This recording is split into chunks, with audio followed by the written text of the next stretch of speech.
ॐ नमः परमहंसास्वादितचरणकमलचिन्मकरन्दाय भक्तजनमानसनिवासाय श्रीरामचन्द्राय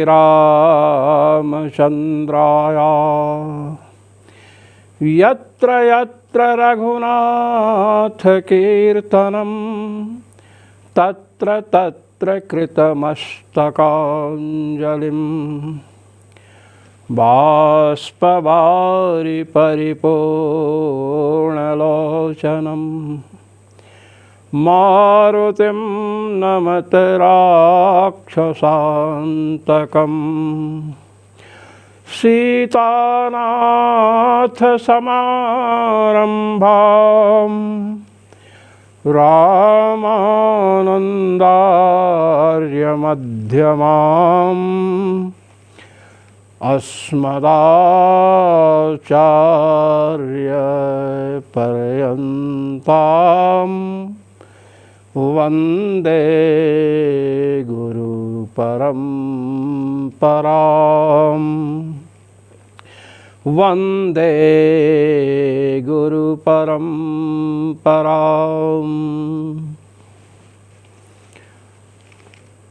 सर्वेश्वर श्री रघुनाथो विजयते तराम। इसके पहले कृष्ण प्रसक्ति अधिकरण चल रहा था और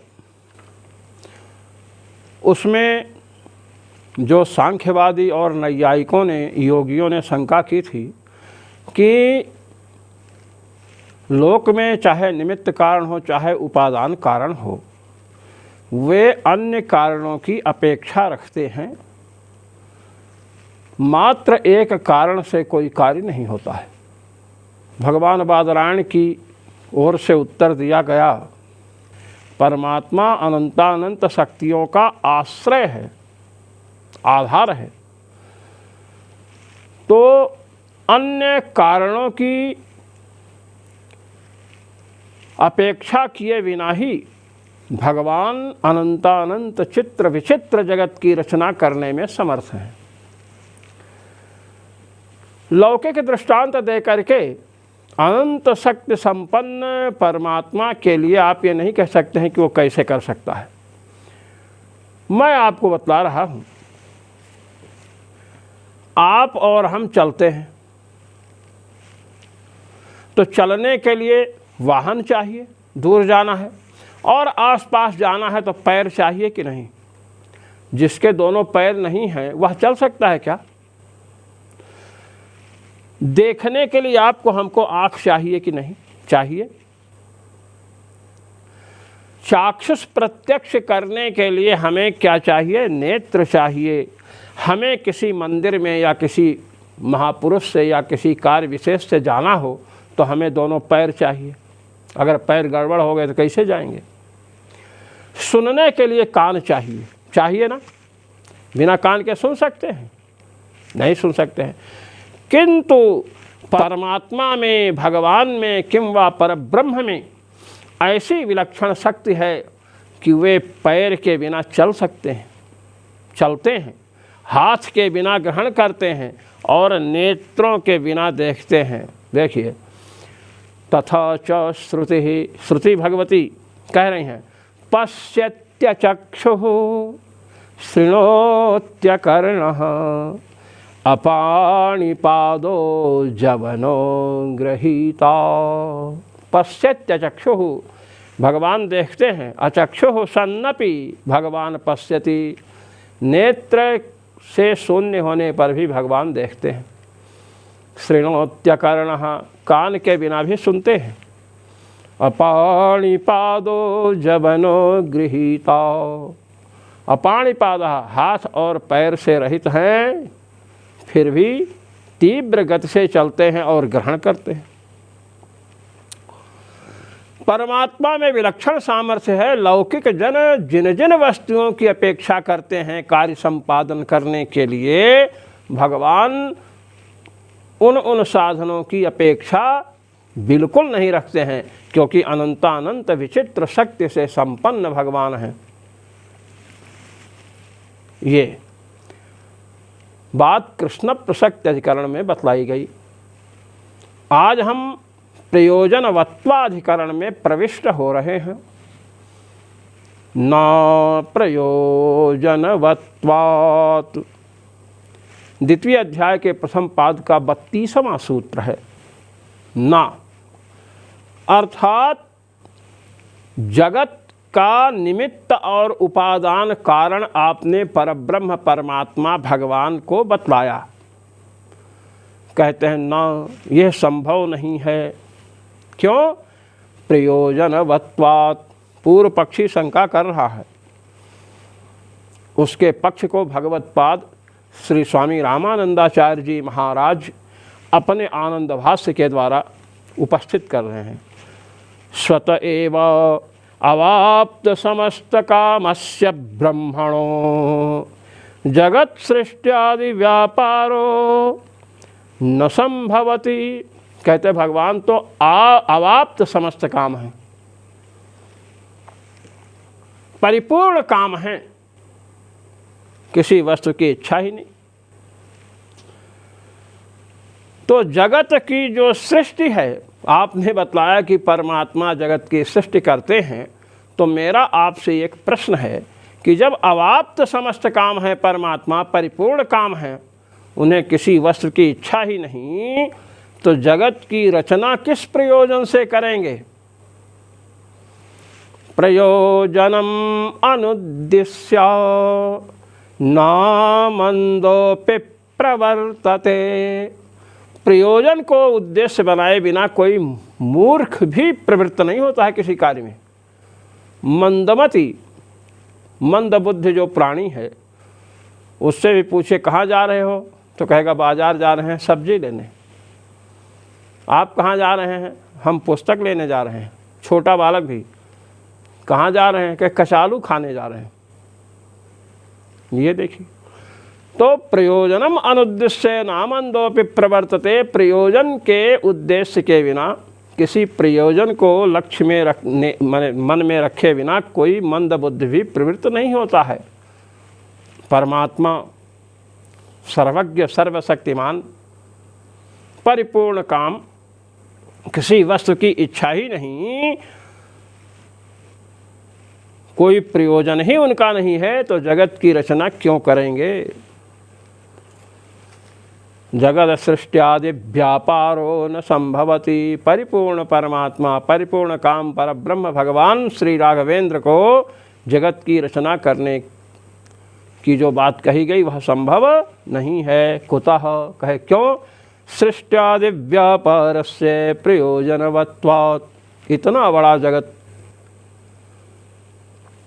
इतने बड़े जगत की रचना, इतना महान कार्य बिना प्रयोजन के कैसे हो सकता है? एक घड़ा बनाते हैं, एक कुल्हड़ बनाते हैं, तो वहाँ पर भी प्रयोजन रहता है। कुंभकार का प्रयोजन है, घड़ा बेचेंगे, कुल्हड़ बेचेंगे, धन आएगा। हम घड़ा खरीदते हैं, कुल्हड़ खरीदते हैं, घड़े में मटके में पानी रखेंगे, हमारा भी प्रयोजन है। तो प्रयोजन के बिना तो छोटे कार्य भी नहीं होते हैं। इतना बड़ा जगत है, अनंतानंत विस्तार वाला जगत, अनंतानंत ब्रह्मांडात्मक जगत, इसकी रचना परिपूर्ण काम, जिनको अन्य कोई इच्छा ही नहीं है, तो किस प्रयोजन से संसार की रचना करने में भगवान प्रवृत्त होंगे? प्रयोजनम अंतरेण प्रेक्षावत प्रवृत्त्यनुपपत्तेह। प्रेक्षावान जो बुद्धिमान आदमी है, समीक्षकारी, विचार करके कोई कार्य करता है, बुद्धिमान है, वह प्रयोजन के बिना किसी कार्य में प्रवृत्त नहीं होता है। उसकी प्रवृत्ति के प्रति, प्रवृत्तिम प्रति प्रयोजनम कारणम। हम पानी पीते हैं, पानी पीने में प्रवृत्ति हुई, भाई क्यों पीते हैं? कहे प्यास बुझाने के लिए, तो पिपासा निवृत्ति प्रयोजन है। भोजन में प्रवृत्ति हुई, क्षुधा निवृत्ति प्रयोजन है। तो प्रयोजन के बिना कोई भी किसी भी कार्य में प्रवृत्त नहीं होता है। मैं पागलों की बात नहीं कर रहा हूँ। पागल तो बिना प्रयोजन के ही किसी को मार देगा, जल को पीटना शुरू कर देगा। अनुन्मत्त जो है, जो पागल नहीं है, जो समझदार व्यक्ति है, उसके लिए कह रहे हैं सर्वज्ञ परमात्मा बिना प्रयोजन के जगत की रचना में क्यों प्रवृत्त होंगे। प्रयोजनम अंतरेण प्रेक्षावत् प्रवृत्त्यनुपपत्तेः तस्मान्न जगत कारणम इति पूर्वपक्षिते सिद्धांतम आह।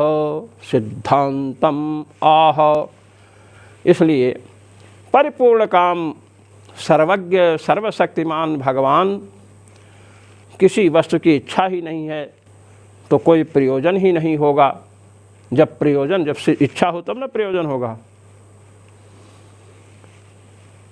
प्यास बुझाने की इच्छा हुई तो पिपासा निवृत्ति प्रयोजन हुआ और उसके लिए पानी पीने में प्रवृत्त हुए। भगवान अवाप्त समस्त काम है, परिपूर्ण काम है, इसलिए कोई इच्छा है ही नहीं, अब कोई प्रयोजन है ही नहीं। जब तो महाराज जगत की रचना, इतने बड़े महान कार्य प्रपंच जगत की रचना में क्यों प्रवृत्त होंगे। इसलिए परमात्मा जगत के कारण नहीं हो सकते हैं। इति पूर्व पक्षिते सिद्धांतम आह। ऐसा जब पूर्व पक्ष हुआ, अब एक बात अपने को यहाँ समझ लेनी चाहिए। इतनी बड़ी विचित्र सृष्टि है जगत की, ये सब प्रयोजन है। निश्चित ही किसी न किसी प्रयोजन से परमात्मा ने जगत बनाया होगा। अब परमात्मा अवाप्त समस्त काम है, परिपूर्ण काम है, तो जगत की रचना क्यों करेंगे, उनका क्या प्रयोजन होगा। जो बुद्धिपूर्वक कार्य करते हैं उनका प्रयोजन दो प्रकार का होता है। अपने लिए होता है, दूसरों के लिए होता है। जैसे आप भूख मिटाने के लिए भोजन करते हैं, क्षुधा निवृत्ति प्रयोजन है। कुछ माताएं, कुछ पिता ऐसे होते हैं कि बालक भोजन नहीं कर रहा है, बालक को खिलाने के लिए, बालक कहता आप खाएंगे तो हम खाएंगे, नहीं तो नहीं खाएंगे, तो बालक की क्षुधा निवृत्ति हो, इसलिए बालक पर अनुग्रह करने के लिए माता पिता भूख ना होने पर भी झूठे खाने लगते हैं, बालक पर अनुग्रह करने के लिए। जब बालक औषधि लेने लायक नहीं रहता है, बहुत नन्हा मुन्ना बच्चा है, कोई रोग हो जाए, उस रोग की निवृत्ति के लिए वह दवा तो खा नहीं सकता है, तो कहे माता का दूध पीता है तो माँ ही दवा खा ले, दुग्ध में उसका प्रभाव जाएगा, धीरे धीरे लाभ करेगा। कोई भूखा बालक है, उसको देखे अपनी तो भोजन करने की इच्छा नहीं है, लेकिन उस पर अनुग्रह करने के लिए कि इस बालक की भूख मिट जाए, इस भिखमंगे की या इस निर्धन व्यक्ति की क्षुधा निवृत्त हो जाए, इसलिए बड़े बड़े लोग भोजन बनवाते हैं, भोजन कराते हैं। तो प्रवृत्ति या तो अपने स्वार्थ सिद्धि के लिए हो या दूसरों पर अनुग्रह करना हो, दूसरों के लिए कोई कार्य किया जाता है। लोग गौशालाएं, तीर्थों में धर्मशालाएं बनवाते हैं, अपना जाएं या ना जाएं, सोचते हैं तीर्थ यात्री आएंगे, भगवान श्री राम का दर्शन करेंगे अयोध्या में।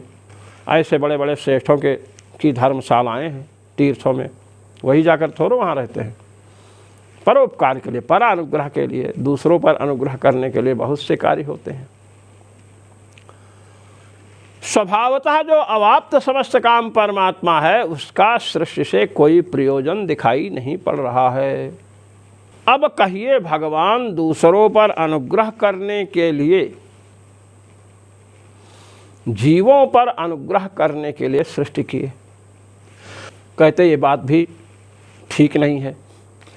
यदि जीवों पर अनुग्रह करने के लिए भगवान ने सृष्टि की है, इतना विलक्षण जगत बनाया, तो महाराज गर्भ में जीव आता है, 9 महीने गर्भ में रहा, अनेक कष्ट होता है, जन्म और मृत्यु होती है।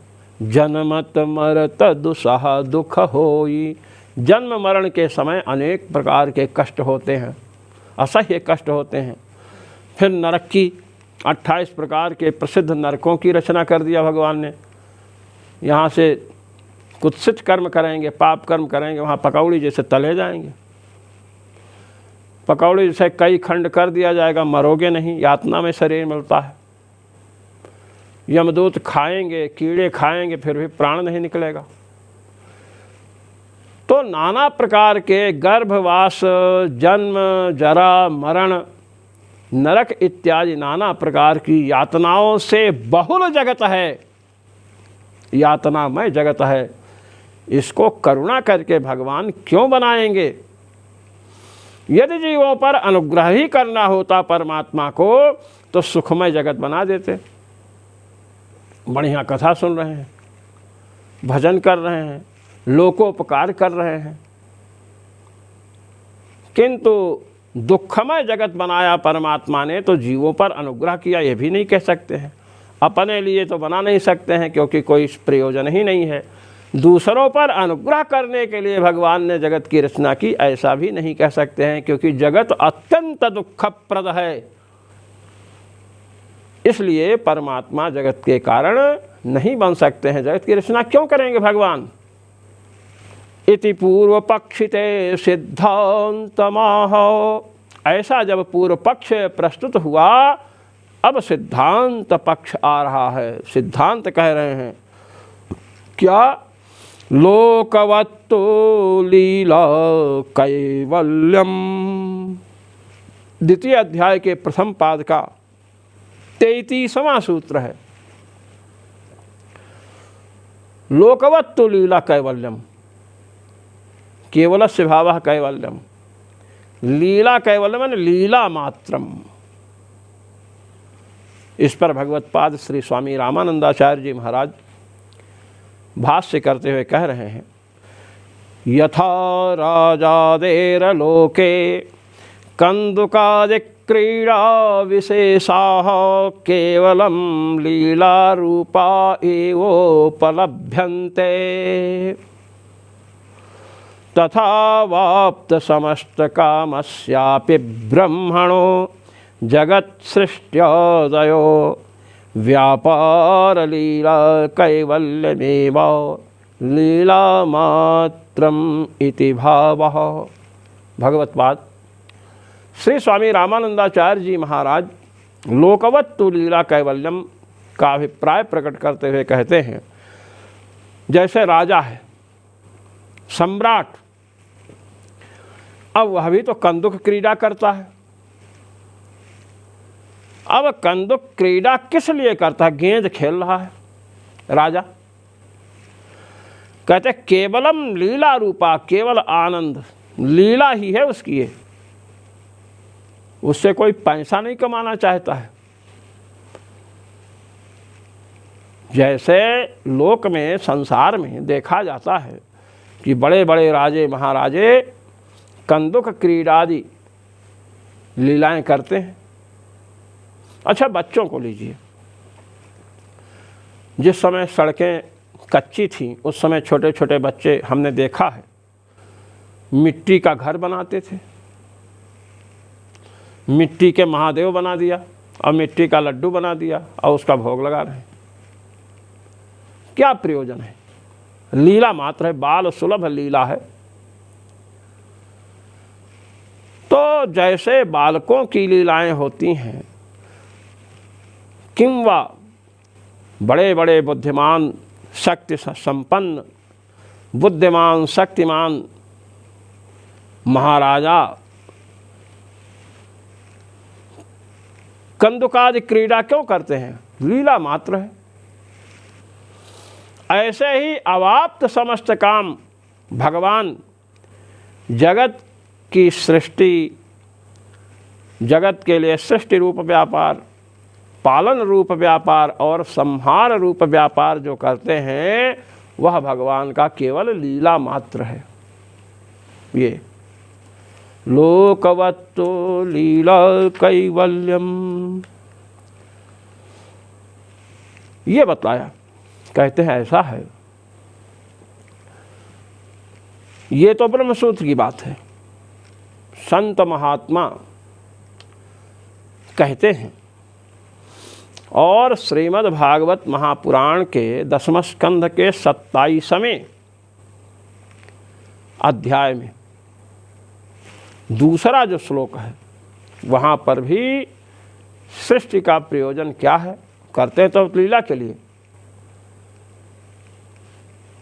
कोई प्रयास नहीं करना पड़ता है। संकल्प मात्र से जीव करण कलेवर प्राप्त करें, हाथ पैर मस्तिष्क मन प्राप्त करें, सद्गुरु रूप में वेदवाणी के रूप में भगवान, सद्गुरु के रूप में वेदवाणी जो भगवान की श्रुति स्मृति आज्ञा है उसको उपदेश के रूप में प्रदान करते हैं जीवों को, और जीव विहित कर्म का अनुष्ठान करते हुए, निषिद्ध कर्म का परित्याग करते हुए अंतःकरण को शुद्ध करते हैं, जिससे भगवत प्रेम भगवत भक्ति का समुदय होता है स्वांत में, हृदय में, और भगवान का मनन चिंतन करके कर्म बंधन को छिन्न भिन्न करके भवसागर को पार हो जाते हैं। भगवान जगत की रचना करते हैं। रसिक महानुभाव कहते हैं कि श्री किशोरी जी भगवान को बार बार प्रेरित करते हैं जगत की सृष्टि के लिए कि प्रभु जगत की सृष्टि कीजिए।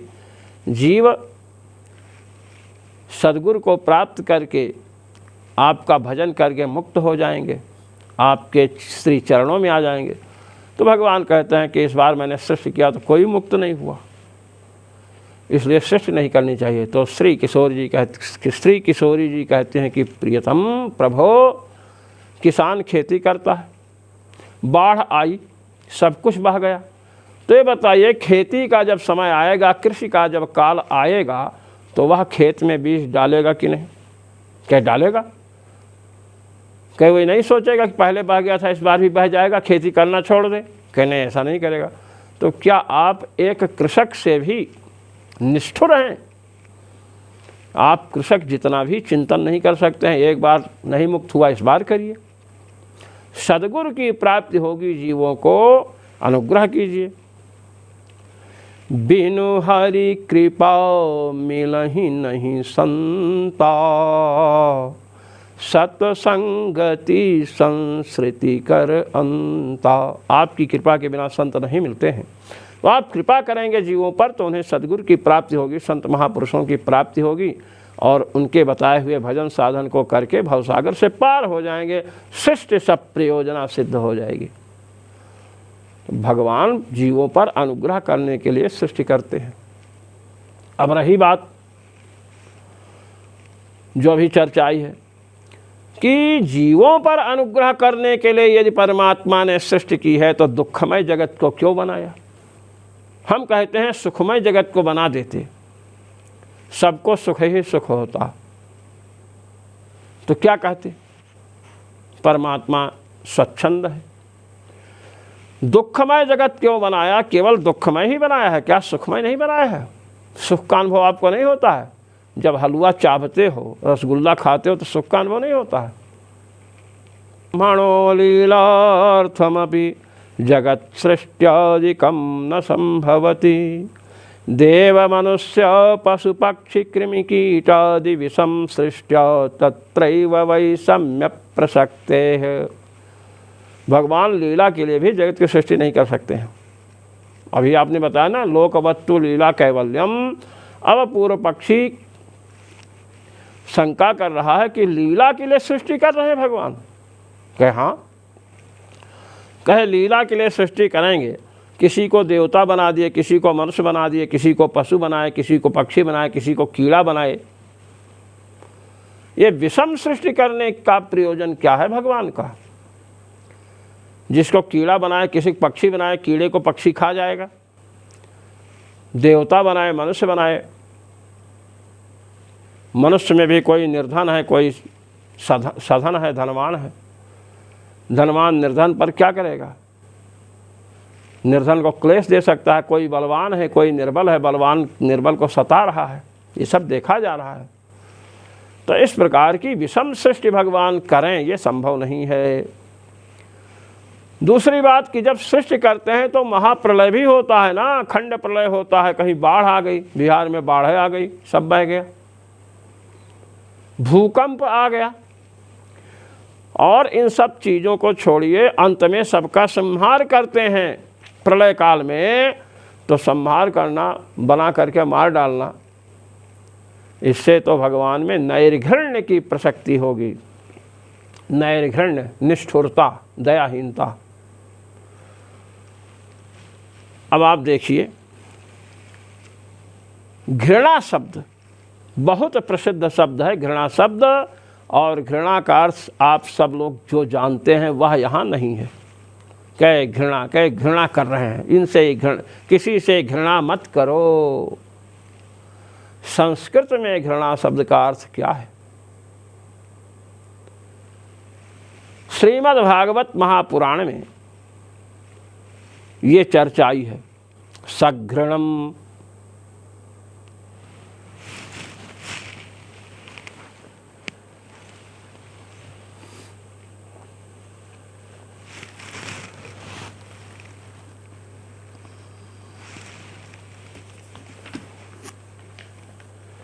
घृणा शब्द का अर्थ होता है नैर्घृण्य, वैषम्य, निष्ठुरता। घृणा का अर्थ होता है दया, कृपा। निर्गता घृणा दया अथवा कृपा यस्मात् सह निर्घृणा।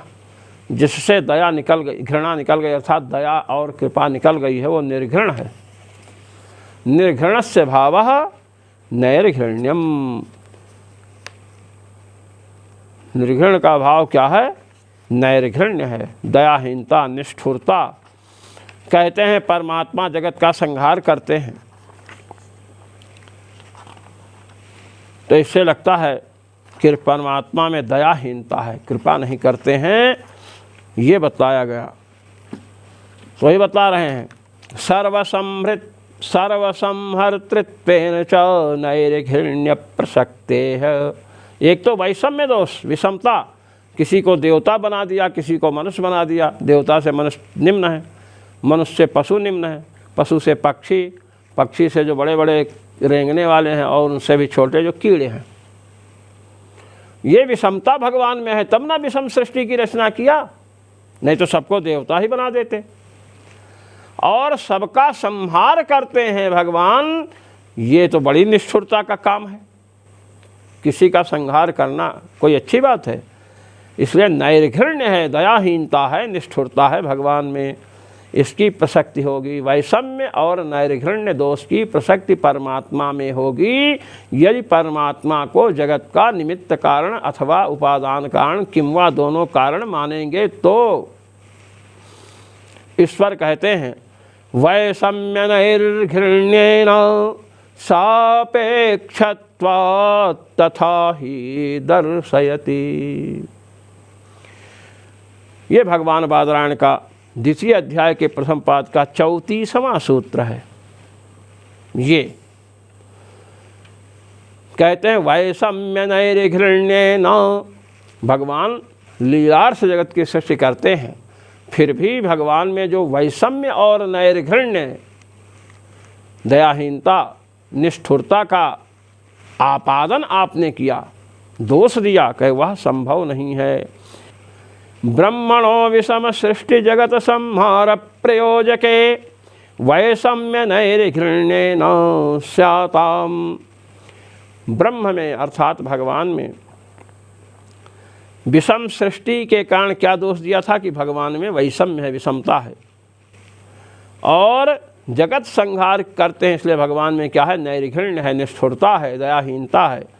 तो विषम सृष्टि और जगत संहार, इन दोनों के प्रयोजक जो क्रमशः वैषम्य और नैर्घृण्य आपने बताया था, न स्याताम। ना तो भगवान में वैषम्य है, विषमता भी भगवान में नहीं है, विषम दृष्टि भगवान की नहीं है, और भगवान में दयाहीनता भी नहीं है। कुतः, कहे क्यों नहीं भाई? ऐसी सृष्टि बनाए, आँख में धूल झोंक रहे हो। कहते हैं सापेक्षत्वात्। ये जो भगवान के लीलामय सृष्टि है, कहते हैं ये सापेक्ष है। क्या? किससे सापेक्ष है? कहे जीवानाम पूर्व कर्म सापेक्षत्वात्। जीवों के जो प्राक्तन कर्म हैं, पूर्व जन्मों में किए गए कर्म हैं, उनसे सापेक्ष सृष्टि है। अनंतानंत जीव हैं, उनके अनंतानंत कर्म हैं, पुण्य और पाप रूप कर्म। उन कर्मों के आधार पर भगवान जगत की सृष्टि करते हैं। पाप कर्म है तो कीड़ा बना दिए, उससे अच्छा है कृमि बना दिए, उससे अच्छा है पक्षी बना दिए, उससे अच्छा है पशु बना दिए, पशु से अच्छा कर्म है मनुष्य बना दिए, मनुष्यों में अच्छा कर्म किए तो देवता बना दिया भगवान ने। कर्म सापेक्ष सृष्टि है। कर्म प्रधान विश्व रचि राखा, जो जस करे सो तस फल चाखा। कर्म प्रधान विश्व रचि, विश्व की रचना कर्म प्रधान है। जो जैसा करता है उसको वैसा फल मिलता है। इसलिए भगवान में वैषम्य नहीं, वैषम्य और संहार किस भगवत स्वभाव मूलक नहीं है, अपितु जीव कर्म मूलक हैं। जीव कर्म सापेक्ष हैं। विषमता जो जगत में दिख रही है जीवों के विषम कर्मों के कारण। ये परमेश्वरो जीवकृत पूर्व शुभाशुभ कर्मानुसारेण देवमनुष्यादि रूपां विस्मां सृष्टिम तत्संहारम च करोति।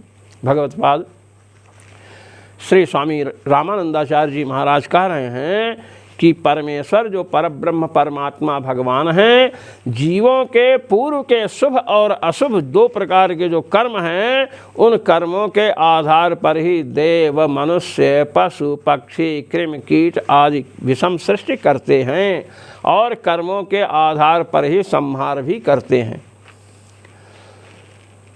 कहते हैं हमारे आचार्यों ने कहा है, विकारम च रामो दयाब्धिस्तथा त्वे, दया शून्यतां पक्षपातं च नैति। प्रकारे विकारस्तथा चित्र सृष्टौ, च हेतुर्यतः प्राणिनां प्राच्य कर्म। विकारम च रामो दयाब्धिः तथा ते दया शून्यताम पक्षपातम जनयति।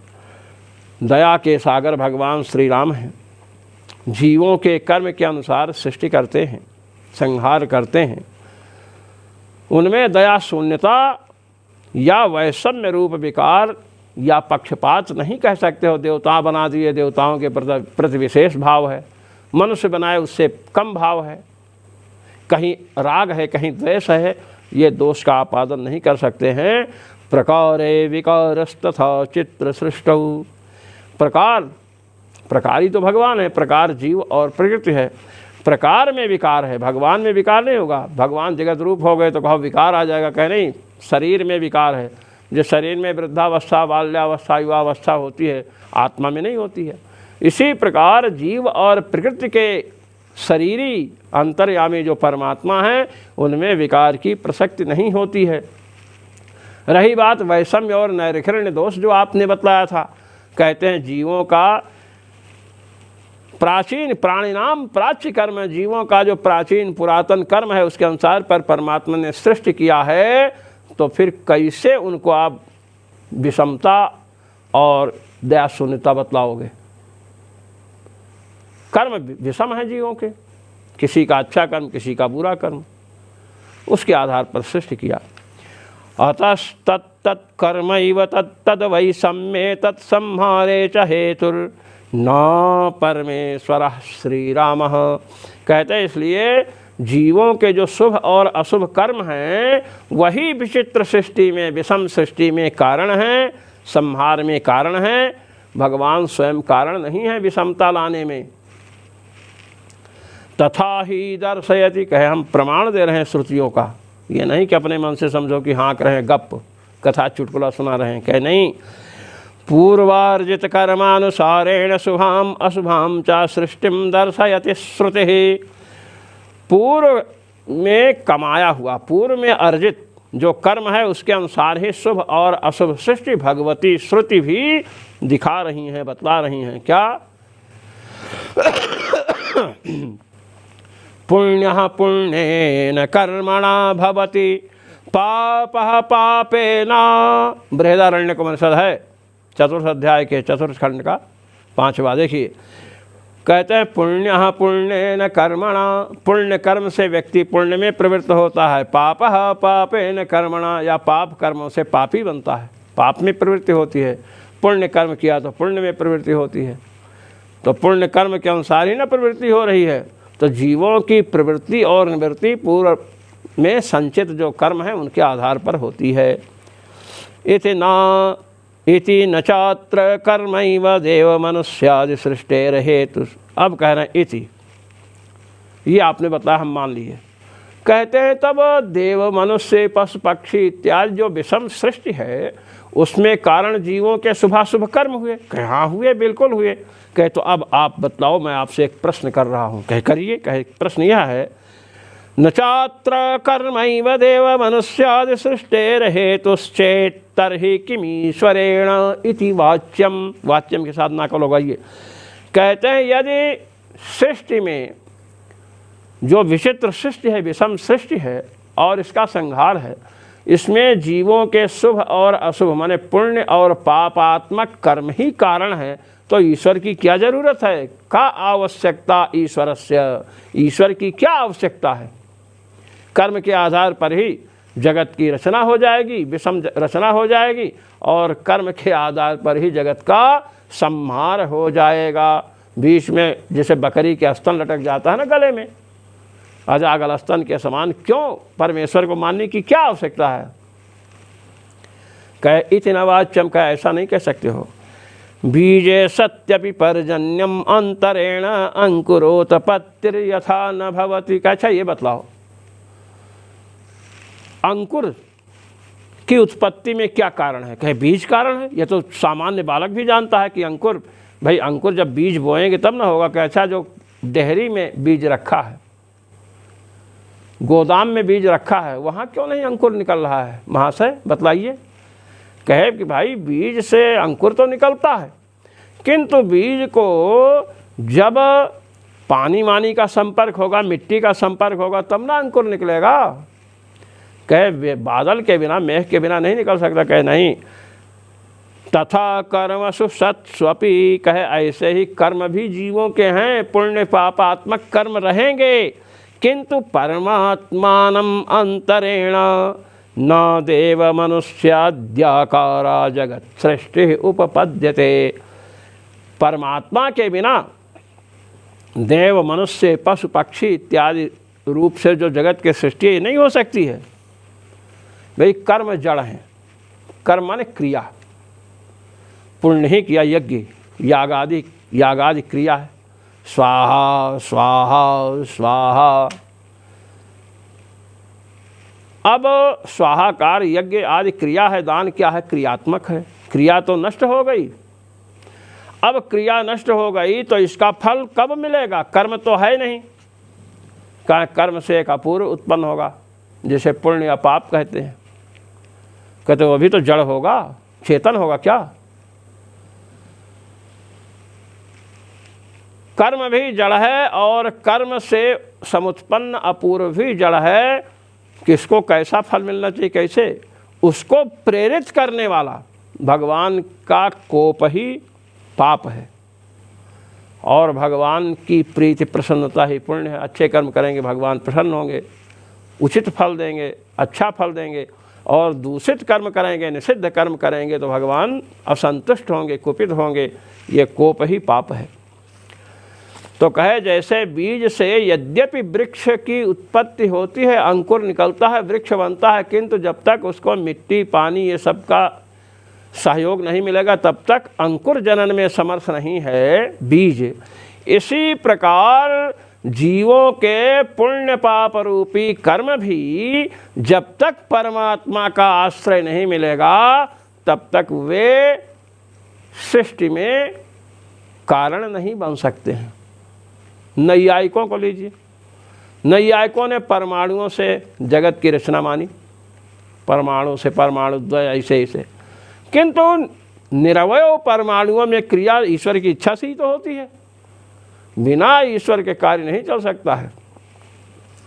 इसलिए बीज को जैसे पानी, मिट्टी की आवश्यकता है, पानी की आवश्यकता, नहीं तो सड़ जाएगा। जब तक कुछ मिट्टी नहीं भी होगी तब तक अंकुर नहीं निकल सकता है। इसी प्रकार जीवों के पुण्य पाप रूपी कर्म को ईश्वर की अपेक्षा है और ईश्वर उन कर्मों के आधार पर संकल्प करते हैं। तदैक्षत बहुश्याम प्रजायेय, और सृष्टि हो जाती है। इस प्रकार